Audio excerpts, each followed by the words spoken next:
Wish you were one of those influencers with raving fans who binge on your every word, consume all your content, buy everything you have to sell, and demand even more? Then stay tuned while Authority Magazine columnist and BuzzFeed contributor Tracy Hazard shares strategies, tips, and tactics from top videocasters, podcasters, authors, and social influencers on creating that bingeable factor. Now, let's join Tracy as she explores how to rise above all the digital noise with the binge factor.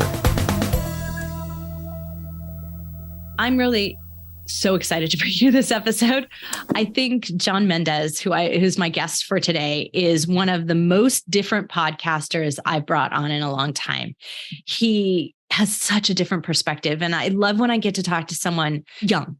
I love because they have a different perspective on the technology pieces, on how they handle it, on how they intended to use it. They have a different viewpoint.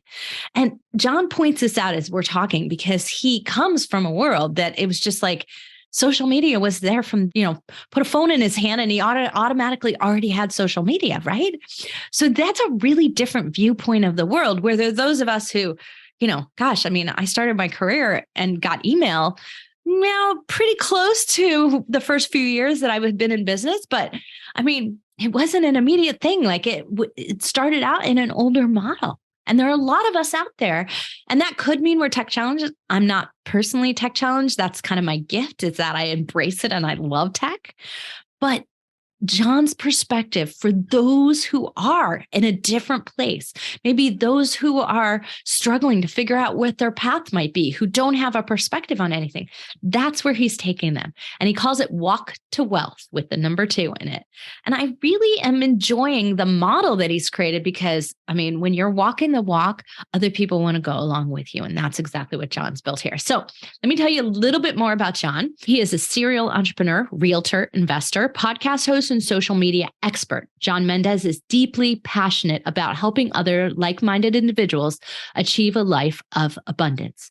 Through the power of the mind and social media, John Mendez is empowering others to obtain financial freedom and build the lives they've always dreamed of living. This is the thing about John that I think you're going to enjoy. This is a man who does not stop. He is going to get where he wants to go. And then he's going to find that next goalpost and get there too. And if he can bring you along, get you running alongside him, not just walking, he's going to do it. So you're going to want to listen into this episode, listen into the energy and the passion that John brings. Walk to Wealth. John, thanks so much for joining me today. Walk to Wealth. Wouldn't it be great if we could just really talk our way to wealth right here on our podcast, right? That would be amazing, but you got to put the work in too, Tracy. You know. That's the thing. It's like, it is still a walk, right? You have to put some activity and action into it, right? Yeah. And the thing so this name kind of came to me, and it came to me out of the blue. I kind of procrastinated on starting my show for a while just because I couldn't think of anything at all. But like Walk to Wealth, and when it hit me, it just hit like an 18-wheeler because the whole story behind the show, and the quote that kind of came from it is, it's a long walk to wealth. But despite that, some people may walk faster than others, but what good is sprinting to the finish line if you pass out when you cross it, right? We have this hustle culture where it's just run, run, run. We got to get it now. We got to start our business now. We got to do everything now, today, yesterday. But it's like, it's a journey. You got to be okay in the process and be okay with just walking there, because at least you'll be good to go and enjoy it when you finally cross that line, right? And that's the thing. I find so many aren't enjoying it, right? They're not doing the celebration at the end. They don't, or at the milestone marker either, right? We're just not enjoying the process. And that's what I love about podcasting. I love the process. But, what about you? What have you found to be your favorite part about podcasting? So I think my favorite, and it's kind of like because I'm an extrovert, so it's kind of to be expected, but I just love connecting with people. And it's crazy. And we were talking about this before we went live about how small of a world it is. There's a guy whose podcast I hopped on. He's in London. A guy that I'm having on my summit in March, who I'm also interviewing on my show that I met through TikTok because his content was reported to me for some reason, was the guy who interviewed me, his coach, months ago. And I think they're still his active coaching client. But like people I never met from all these different places are somehow like kind of intertwined a little bit, and just meeting all these amazing people, having these amazing conversations, and like the pre and post recording conversations too. That's where the money is. That's where the gold is. That's right. We did that for like 20 minutes here, right? So yeah, I know. I agree with you. Like those connection points, and like they may not seem like they're logical. Like you wouldn't have made that path yourself, but it is logical because there's synergy there that is just happening without you. Yeah, and you could just tell it. It's something, I don't know, I guess intimate, for lack of a better way to put it, but just having a conversation where you can really dive into depth at length and some of these ideas and get these new perspectives. I've always been one of those guys, even growing up. Before I really knew it, I was always just love being curious and love seeing other people's, perspective and figuring out why people tick. And like in, middle school, we had this thing called like philosophical chairs, and we would split up the room. It's like, what's the best, dessert or snack, ice cream or pizza? And everyone, of course, would choose pizza. And I love pizza myself, but I was sometimes, depending on which side had more people, I would go to the ice cream side just to figure out, why would someone make an argument for this? And now that I'm podcasting, I get to just see all these different, perspectives and all these different ideas and viewpoints, and turn myself kind of into this melting pot of just a tons of perspective while I live, and experience my life and figure it out on my own self. I'm also hearing from all these people and trying to piece things together. Yeah, you're finding out what's kind of resonating with you. And I want to dive into your binge factor right now, because this is actually what I found to be the best part about your show. And the reason why someone's going to listen to it and go back to the beginning and listen to all of them and subscribe. And that is that when you are talking with your guest, you're generating your ideas live. Like you're thinking about what your business model might shift to, or what audience you can serve, or how you can change something up. You're like, I can see your brain working and thinking that through and talking about that as if you're already planning to do it. That person's energy and their ideas are like getting synthesized by you. That's beautiful and brilliant, because this is what happens when we listen to a show, right? But it can seem more passive, and you've turned it into something that's active on your show, and your audience is coming right along with you. So I want to listen, because I want to hear what your idea, what your takeaway is.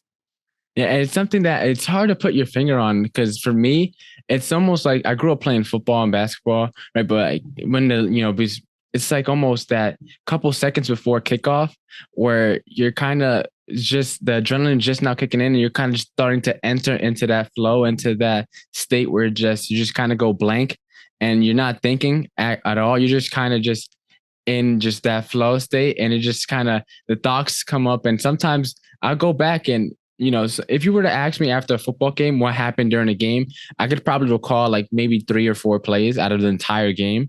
And same thing with podcasting. If you ask me what I said when I was talking, I can't remember what I said. It's because I'm just so in it, in the conversation, so like deeply, involved in the conversation and trying to figure out, where do I go next? I usually don't really prep conversation. I know where I want to go with something, and as something comes up, I just kind of dive deeper into that. And it's just that genuine curiosity that I have, just being, I guess, expressed in real time while I'm having this dance with the other person. Well, I think that's so the case, because as we were talking beforehand, I was mentioning I had listened to your episode with Drew Donaldson, and you had said something about wanting to do this. And I was asking you if you did. And you were like, what did I say? And so it's that exact model of it. But you know what? I think it's so good, because it's teaching your audience to be more than passive listening, right? To be active in their listening and sort of thinking things through. And that's a spawn for purpose and thought leadership. And that's what I want to shift to and talk with about you today, because you are going to be giving a talk before we record this at PodFest, but it'll have happened after this airs. So, and they, chances are good my audience didn't make it there. So I want to make sure that they can hear what you were talking about. It's like 4 steps to finding your purpose is the title of your talk. And I think that it's really interesting, because we struggle sometimes. Some people think of their podcast as a complete experiment. And I applaud that. I think it's great, experiment, but have a plan for finding its model, finding its purpose. What are your recommendations, and what are you going to talk about? Yeah, so this concept is called Ikigai. It's a Japanese concept, and a little bit of context just so you know how I came to this. If you read my bio, I had someone on Fiverr write it, so it sounds super fancy, and it's like a serial entrepreneur, real estate agent, investor, podcast host, social media, and it has all these different titles, right? But for me, last year, 2022, is the year of the squirrel, right? And not in the Chinese New Year, it's squirrel as in shiny object syndrome, because I was trying to do everything at the same time, right? I Is was that trying what to do the happened real to estate. last year? I didn't think about that, but you're so right. Luckily, this is the year of the rabbit. So let's hope we multiply, right? Right. And so for me, I was chasing everything kind of like a squirrel, right? I was trying to do the real estate. I had a podcast on the side. And so my real estate, I was getting leads and I wasn't following up. I wasn't closing any deals. I closed a couple of rentals. And around September, I read this book called The Purpose Factor. Now that's a story for another day, but it got me thinking as to what is this idea of purpose? And I always love the philosophical way of just kind of like getting into deep thought of the world and figuring out, why it is that we're here and stuff like that. I never really dove into it that much. And then after that, I was like, okay, maybe real estate is not my calling. Maybe I just have to, do this. At that time, I was teaching social media classes already. I was like, maybe I have to turn the social media thing into an actual agency and run with that. And then my first client, I was creating content for him. And I was like, I already create content for myself. I don't want to do this for anyone else, right? So I was like, this is not the one. A lot more work. And so then around that time in December, I found this concept called Ikigai, and it stands for your reason for being. And now, if you have a pen and paper nearby, this is definitely an easy exercise anyone can go through to kind of start getting a little more clarity as to where it is that they should pivot and focus on. And this really helped me gain a lot of clarity and shed a lot of light as to the opportunity calls. And sometimes there's multiple phones ringing, and trying to figure out which phone to pick up and have that conversation is very difficult. So instead of trying to gain clarity, I was trying to pick up every phone at the same time. And that did not work. I highly do not recommend, right? Do not be me, right? And so what I did was the 4 steps are pretty much start off by listing out, what do you love to do? Everything that you would do for the rest of your life if no one ever paid you a single penny from it. Like, list it out. Is it writing? Is it reading a book? Is it, maybe creating courses like we mentioned? Maybe it's speaking at conventions, whatever it may be, list that out. And then from there, once you finish that, go on to the next step, which is, what does the world need? What are all the problems that you see need fixing that you feel compelled to fix? But make sure you feel compelled to fix them, right? For example, I chose financial literacy and that, abundance mindset, mainly because I grew up in the projects. I didn't grow up around money. I didn't grow up, fortunately, I had friends that lived in the Hamptons. And so one time I went to a trip in, my 8th grade year, and I got to see what real wealth and prosperity looks like.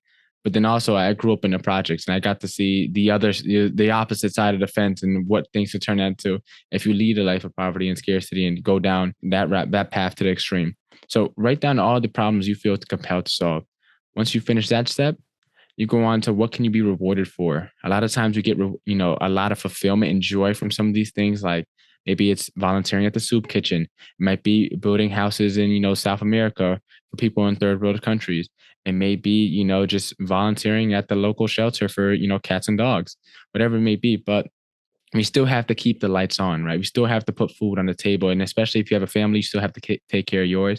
Once you start listing that out, the final step is, what are you good at? Or I like to say, what do you have the aptitude to be good at? So as you can tell, I'm very extroverted. So talking is kind of my thing. But if you were someone that's shy and someone is very introverted, maybe public speaking isn't your wheelhouse, or maybe it could be, but you just know you'll be treading against the grain, right? So what are you good at? And if you're someone whose skills haven't really developed yet, what do you have the aptitude to be good at? And then once you kind of finish those 4 lists, hopefully you have something that intersects across all 4. But if not, just start with what's on the list and start crossing things out until you find the one. You find the one. I love that. And I think this is really important. Sometimes we don't always know, especially the younger audience that you talk about. Maybe they haven't found something that's rewarding for them yet. Trying the other 3 on the list and then coming up with something that has a commonality, you might find that is the most rewarding thing. Yeah. And one thing I've realized too, it's sometimes especially for that last circle, what are we good at? Sometimes things that come second nature to us that we think are just regular or easy are extremely valuable to someone else. For example, for me, the story of how I taught my first social media class, I kid you not, I was in a gym. I'm on this mastermind call on Clubhouse. It's like 6:30 to 7 a.m. Monday through Friday. And I'm always on there. At least I used to be when I was focused on real estate, but I was always on there. And I was listening to them and they were talking on social media. At that time, I wasn't making reels. I wasn't using social media strategically at all. I just knew it from growing up socially with it, right? And so I made a quick Facebook post on 5 simple, easy tips, or at least what I thought were simple and easy. And then one of the hosts of the mastermind was like, "Hey, John, do you mind teaching a class on this?" And instead of saying yes, of course, I said, "No, I never taught a class before. I panicked, right? I never taught a class." But right after that, she responded with, "John, just let us know when you want it scheduled." And after that, I couldn't say no again. But something that I didn't realize was a skill. Yeah, right. Something I didn't realize was a skill she's seen in me. And I was able to cultivate that and kind of grow from there. So sometimes it's like things that we might think are second nature that we don't really value, but someone else may be willing to, take an hour or 2 out of their day to hear you talk and hear you teach and present on a certain subject. So, don't overlook the things that you naturally find easy. Oh, that's so important. I think we do overlook it and we overlook the value of it for sure. And I think that, this is interesting. So I've been having some discussions with some other podcasters and community managers who have like large youth audiences. And they're seeing kind of a different, I'm going to say attitude, but also a difference in learning styles. Yeah. And so what do you find there as being a really, I'm going to say, a way that you are working hard to make sure that you're engaging your community? Because I think that that's the hardest piece for each of us, is to engage our community. And because you're dealing with that youth, hopefully it'll help all of us understand that. Yeah. So for me still being technically in my target demographics age, I knew that people my age have a tendency to not want to listen or be receptive of information coming from someone that's older than them, for the simple fact that they believe that they can't understand or can't resonate with that person because they're much older than them. And so for me, I knew that's why that's going to be my angle into the podcasting space, because a lot of people are talking about personal finance and wealth building and all that jazz. But a lot of people are either one, they're so successful that they feel like they're too far away to even reach, or B, they're just a lot older. So the younger generation just feel like, hey, they don't know what they're talking about. Yeah, they have money, but they don't know what I'm going through. And it's like, for me, I'm still growing up in real time. Right? Yeah, it's like all my friends are still in college right now. All my friends are still my age. So I'm still, although I stopped spending a lot of time with a lot of people my age, just because as you get into this entrepreneurial world and you start going to conferences and you start self-improving, the gap kind of starts to expand a bit in terms of mentality and mindset and trajectories of, where we're headed. But for me, it's just still being at this age. It wasn't until I really got clarity though as to who my ideal avatar is and really going in depth. And people say, oh, create your avatar. Know who you want to talk to, marketing purposes, blah, blah, blah. Like, no, actually know who you want to reach, know what they like to do. What's their pastimes? What do they enjoy doing when they're free? When do they listen to your stuff or check in with your stuff? For me, I was very fortunate because I drew out my ideal avatar, and I just so happened to have a guy named Darren. Shout out to Darren. I played football with him, grew up, went to the same schools growing up. And for me, he, someone that didn't want to, finish college. He wanted to go the entrepreneur route. He wanted to make his own business and take life into his own hands. He kind of fit out my ideal avatar perfectly. And then one day it kind of just clicked. It's like, oh, this person that I drew out is just Darren. So let me just ask Darren for everything. Hey, Darren, is this a good idea? Darren, you like this? Hey, Darren, you want, what do you think about this episode? What do you like about my titles? And this could be applied to anything, but having that ideal avatar for me being Darren, he's a year younger than me. He's 20. It's like, I asked him to run all my ideas by him. You would have thought he was my executive assistant or something. The amount of times I call him up and ask for, his opinion and feedback. I love it. I love it. That's actually a really big success strategy of big companies. I mean, Amazon does that. When they start a project team on a project that's going to be coming out 2 years from now, they assign a profile of the ideal buyer of it or consumer of it or user of it. And they actually outline all kinds of things like, what are their buying habits? What kinds of things do they do on Amazon already? And like all of these things, and they give them a name. So why not do with what you know? And when we started our very first podcast on 3D printing, we would do that. We would give shout outs to members of the audience who asked us a question, both to reward them from asking it, because it helped put a picture in our mind of who we were really talking to and who we were serving best. So, pretty quickly we were able to actually put real names and faces to that. Yeah. And the amount of clarity that kind of comes from that exercise is insane, because now that I just so happen to be fortunate that I actually know Darren as a person, like I know him personally, I can have an idea. It's like, yeah, this episode wouldn't be a good fit, or yeah, this whatever may not be a good fit. Insert, whatever it is that you're selling or serving, right? And when you know your ideal avatar, the more you get to know that person. Hopefully, it's someone that actually exists, because the more you get to know them, the more clarity you'll have in terms of the direction you go with whatever you want to do. And for me, as I said, having that shiny object syndrome and then finally getting clarity, now I have a, clear direction. Like if it doesn't meet Darren, it then doesn't get put out. That is so good. I'm glad you're being that, curating that in that model of it, because I think it serves you well in the long run. I think it's too easy for us to make our show, in a sense, generic as we go forward, and we lose our purpose in that model. I almost lost myself. So this is kind of what I've been thinking about very recently, like in real time.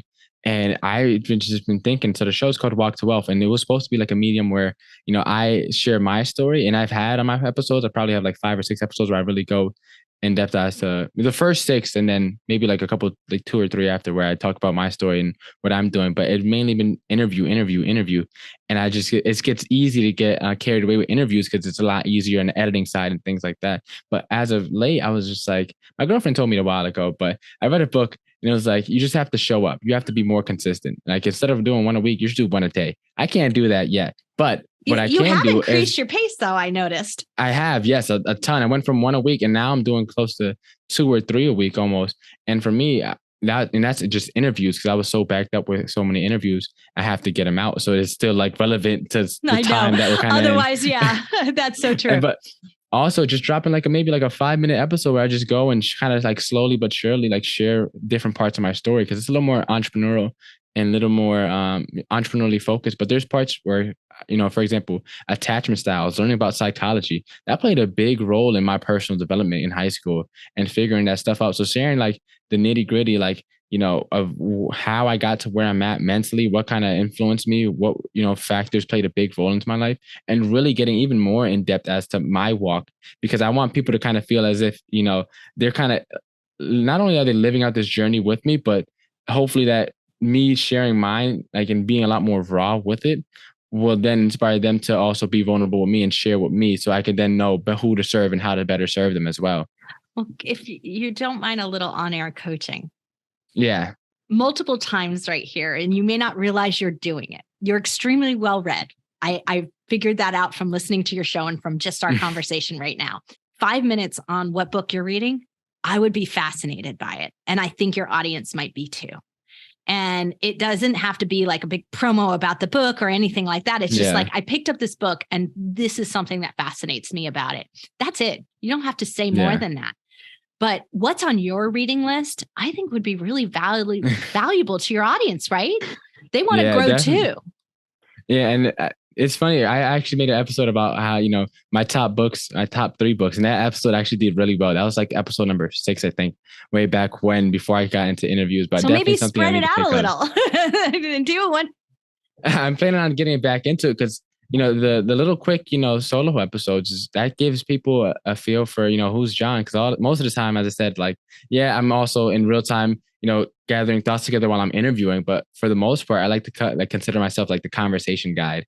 Yeah. But I don't ever get to like really put in my perspective as much or go into depth on my thoughts. Just because, like, if I'm interviewing someone, I'm there to kind of see what I can learn from them, and how could, I challenge them in a way to get even better thoughts. Like some of the times when we're having this conversation, I come up with like different metaphors that I've never even thought of before, kind of on the spot. And it's like, okay, I got to save that. I got to add that to my repertoire. It's a good thing you have it documented on your podcast, right? Exactly, right. You can clip that and save it for later. Well, I want to touch on one of the things that I noticed was that, in a sense, we think that the youth is only interested in the 5 minute, in the 30 second, in the short run, but your show's an hour long in the interviews. So you definitely are covering that as well. And I think that defies the odds and really helps you stand out. Yeah. And it's pretty much, people are heavily oversaturated with content and starving for wisdom, is a quote that I heard. I forget where I heard it from. I think it's Alex Hormozy, but people want to learn. People want to, grow and not just be fed info. They want things that are actually going to change them. You can't do it in a 30-second reel. I'm sorry. You can't do it in a soundbite, right? Yeah, you can't do it. And so it's like, you have to get in depth in some of these things. You have to, if you really want to spark, a change and ignite a flame in someone, you have to get in depth on some of these ideas. And also you have to stay ahead of the trend. And one thing no one's talking about is sooner or later, and I don't know when, because I don't have a magic ball, but people are going to get short-term video fatigue. And for eventually they're going to start wanting to consume longer forms of content. And because us podcasters have been kind of doing this for a while, we just kind of been, not as appreciated in the marketing world. We kind of been, we're kind of like the middle child. I kind of just people forget about. But once people kind of get that short form video fatigue, all the podcasters, that's when they're, it's going to raise all the boats, because we've been putting out long form content for so long. And once the short form wave is over, everyone's going to come swarming to, get that depth that people are trying, are searching for. Well, and I think people don't really understand that with our long form content, we have so much short form we can create from it. So like we have endless amounts of short form. My team was like, Tracy, could we get you to go on TikTok? And I was like, why? Can't you create a 30-second clip of all these things that I've said over time? I mean, you've probably got thousands of them. Do you need me to take the time to like actually go on? If it's a benefit, I'll do it, but I don't know why. And so that's the question at the end of the day we have to ask is like, we've got all we need. Doesn't matter what the format's going to come out of. We built that with, and I think this is a real big thing for you is that you cannot, how do I say this? You cannot do an hour-long show and not bring some thought leadership to it. It's just, and whether it is your thought process in the ongoing of it, or you're grouping together ideas, referring to another guest you had to help the audience sort of see the synergies that are happening, you're doing that. That's thought leadership in its formation. No, and I know you've had a conversation about this, no AI, none of those things in the future are going to actually be able to do that in the way that you can. Yeah. And it's, they try to, say that they're, they could just train it and program it, but it's something that, we have in us that people are just, you can connect to someone in a way. And when, I like to say that I'm not the most successful 21-year-old, right, in terms of monetary wise, but I just so happen to find my voice a lot sooner than most. And, the way I've been able to grow up kind of not having a role model, it's allowed me to gain an open mind and a natural curiosity, and just kind of just been searching for all these, different perspectives. It's kind of just put, my perspective gave it a very unique seasoning to it. And so when I start whipping up the pot, having these conversations, it's a nice, it's a nice exquisite cuisine that you get fed when you hop onto the show. It's all your own flavors. And I think that's really what's so beautiful. And I love how you just said that you found your voice sooner than others. And I think that it's not only that you found your voice, but you found the power of using that voice, and the impact that it has is lending that purpose to your life, that reward. And that all ties together in a really wonderful way. Yeah. And there's this question I love asking people, especially when they're kind of trying to figure out what it is that they want to do. But if you get, you just won the Powerball, you just got $1 billion, you never have to work a day in your life. What is it that you want to do? And there's a couple questions I asked to go a little bit deeper. I'm not going to go all in depth, but, just ask yourself, what would you do? And for me, I think what I would do if I won $1 billion is I would probably hire out people to help me create the greatest message that I can. And then from there, put literally the entire rest of it into marketing costs and ads so that everyone can hear the message. It's like spend like a good chunk of time just putting everything that I had put together. So essentially, and I think this is the point, like we used to, we're now at $1 billion is like the lottery limit, but it used to be like, if I had $1 million, what would I do? Right. Yeah. And million's too small now. But the idea is that you would do the same thing. You just do it in a bigger magnitude. Yeah. Amplify it to the max. That's beautiful because it really says that you're sitting in your purpose. And I agree. Like I wouldn't retire. I was like, what would I do with that? It came up in conversation. My brother-in-law and sister-in-law, they have an opportunity because they're teachers to like have this retirement program. And I was like, I thought about it. I was like, that never even occurred to me. And I'm older than they are. Like, why would I retire? And so it's just not something that, I want to look at. So great. Well, I would be totally remiss and my audience would be mad at me if I didn't take the time to tap your expertise and your brain on the 3 things that I go over every podcaster with, but your perspective on them is going to be very, very different. And what I would love to know is how you find great guests, because you're finding someone that's interesting to you. So what's that path for you? So what it looks like for me is I've used Podmatch for a while, and then it got to the point where I found out about Podmatch and Matchmaker FM and Guestio. Guestio, I really didn't get. I got a couple people from there, but mainly Podmatch and Matchmaker. And then there's this website called Podcast Guest. And then from there, anyone, I always ask them, I send them an initial question is, what is the one problem that you could solve if you were to make an appearance? And then is that applicable to, young adults age 18 to 22? And I always ask that because, as I said, wealth building, people come on and it's like, here's the, 5 steps to, use a syndication deal to make $1 million investment. It's like, cool, but yeah, we're in college, or at least a lot of the listeners are in college. Like, what are we doing? It's like, I always ask that kind of, and that's like also the first round of elimination. Some people never even respond back, which is insane to me, but some people just don't respond back. The second round, right, is I always do a pre-show call, with any guest, unless I know them personally or I just follow their content. So I already have a feel for who they are and what they can speak on. I always do a pre-show call to break the ice. And there, some people, and to kind of use you as an example, we just hopped on a call even before we hit record and just started talking. Yeah. And some people, you could just have that, and it's just, you can just tell it's like there's synergy. It's going to be a good one. Yeah, there's synergy, and then we're in alignment. And then so that's step number 2. And then assuming we're still in alignment after the pre-show call, I tell them to schedule a podcast interview.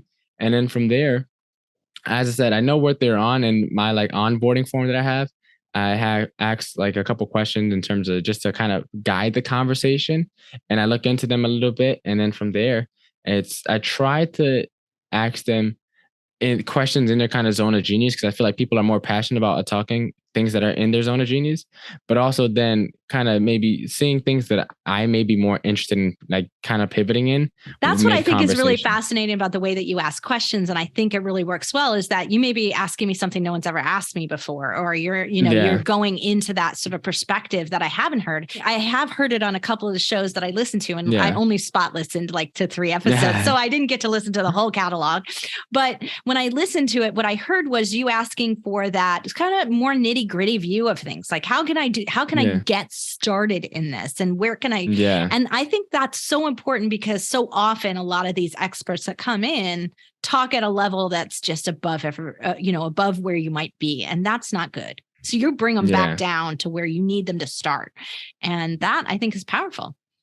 Yeah, it's hard, but it's especially, I had a couple of people that I interviewed literally a couple of weeks ago that were talking about trading stocks, and that can easily get so lost in the weeds in terms of jargon and terminology that most people don't understand, and they understand because they're experts. But I try to, if I know I'm not understanding it, and I just say, hey, what does that mean?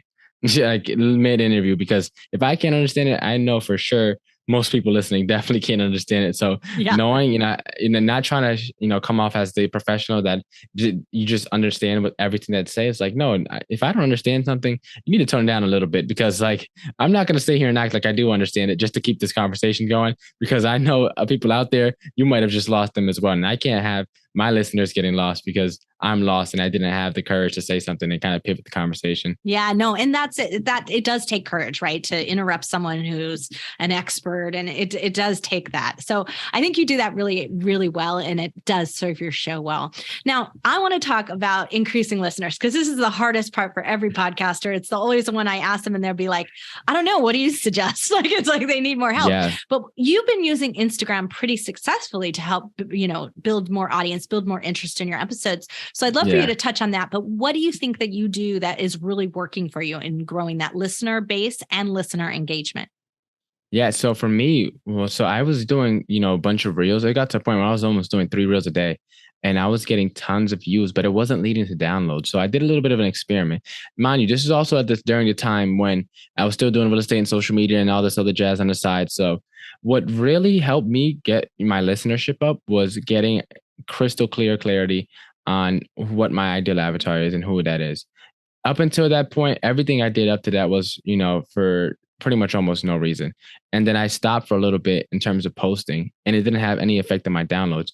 So then I spent a lot more time figuring out who it was. And then once I did, one ideal avatar person pretty much represents about 100 listeners. So if you know that you can have everything you do be good for that person, you can estimate about 100 other people will also love what you got going on. And they'll refer them to other people like them. So it is probably, directly over time happens. So even before you hop onto the Instagram, get clarity, because I was just, shotgun, spraying and praying and getting views and getting likes, but not getting anything. So if I had to kind of restart everything, my first answer is always I wouldn't, because I don't know where that would lead to. Right. Everything happens for a reason, but if I could actually change something, I would say I would have spent more time getting crystal clear clarity on who my ideal avatar is before I started doing the reels, because I would have known which reels I should have posted and should have not posted, and how I could have best engaged them, instead of just, posting random clips that I thought were interesting and not, what did maybe my ideal avatar think is interesting.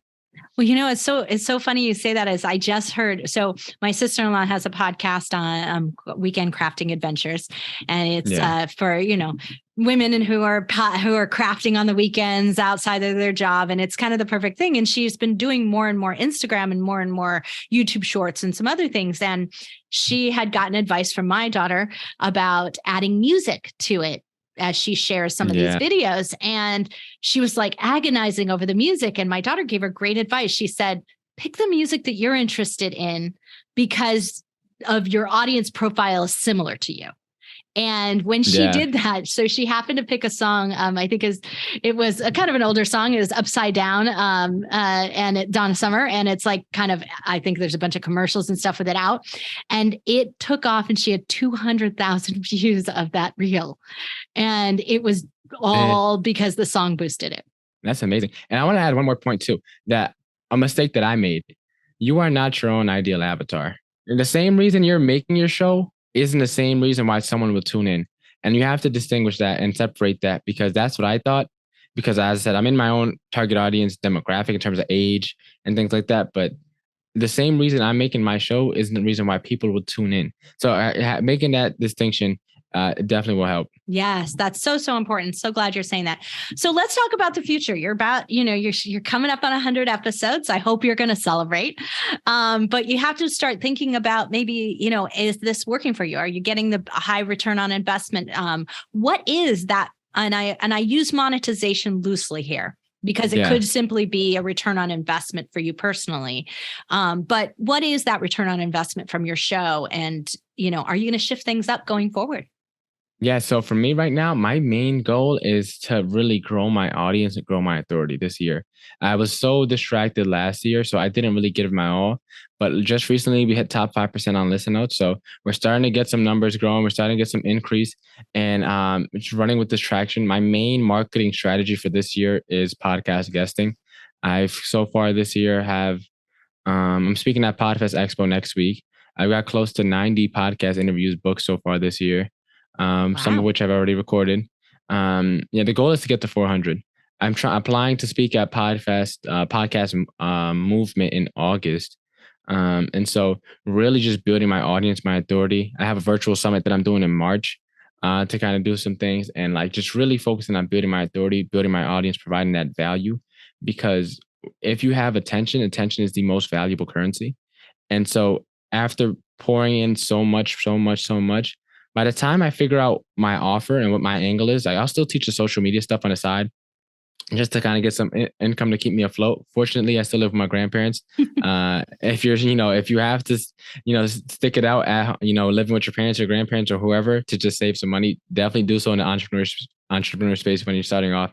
But that's been keeping me afloat. And so I plan on making this podcast for more than just a weekly episode. I want to turn it into a movement. I want it to be something that people can stand behind. The whole name itself just tells a story, Walk to Wealth. I want people like, hey, I'm walking to wealth. I'm a wealth builder, something like that, where it's a movement, because the ROI is infinite in terms of fulfillment. In terms of monetarily, it definitely could use some, a boost. But from right now, it's mainly just growing my audience, growing my listenership.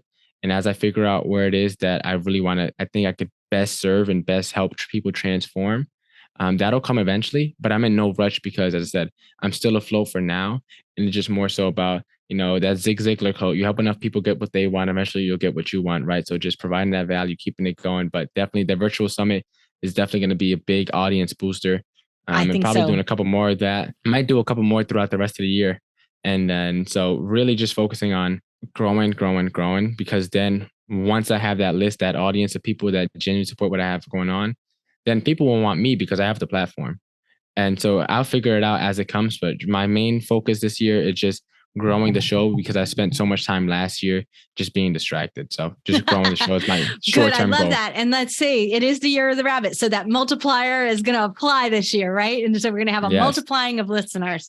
I love that, John. John, thank you for doing more than talking the talk and walking the walk here for people, because your show is fantastic and it's really necessary in this space. Thank you so much, Tracy, for the opportunity. We mentioned it, in the conversation, but I genuinely love just hopping on conversation and having with like people like you that I just can connect with, and just you can kind of see it in my face. For people that are watching the audio, go watch the video as well. But it's like, you could tell in my face how much I genuinely enjoyed this conversation. I suck at hiding, my poker face, right? I suck at it. You can tell my cheeks, my cheeks just start, puckering up, and I smile just starts creeping in. But I had a genuinely good time having this conversation today. Oh, me too, John. Me too. I got to take some classes from John, right? Instagram, authority value on Instagram. How can you build that? I mean, training and defying the odds of all kinds of things he's doing with his podcast. He's got length, which doesn't exist, all these longer shows that don't exist in his generation. There isn't anything entitled about the way John approaches the world, right? But yet that's what we think of that Gen Z and millennial generations who are podcasting. And that's not what he's about at all. So everything about the way that he's created the show has just been truly him. And that's what's beautiful and brilliant. He said, here's how these other people are doing it. I see the success factor, but I'm going to harness that and turn it into something that's my own. I'm going to learn from that, but I'm going to do my own thing with it. That's where the true power and finding your binge factor and the resonance with your community and your audience. That's when you go deeper, when you don't just follow what everybody else is doing. And that's what I really hope you're going to do here on the Binge Factor. When I bring you some of these podcasters, I bring them on so that they can inspire you. They can tell their story. They can give you their twist, how they changed something up, what they did differently to make it their own, so that you're inspired to make it your own. I really hope you're going to take a listen to Walk to Wealth. It's a great show. I really hope you're going to follow John Mendez on social media. So if you'd like to find links to all of that, you're going to need to go to thebingefactor.com to the blog post for that episode and link up. Check out John, check out the shows, check out all of his social channels, check out how he's doing things. I think you're going to really be surprised and enjoy the model that he's created, and find some things that you might want to add to your model as well. I'm Tracy Hazard, and I cannot wait to bring you another Binge Factor guest who's inspiring me just as much as John has today. So I'll be back next time.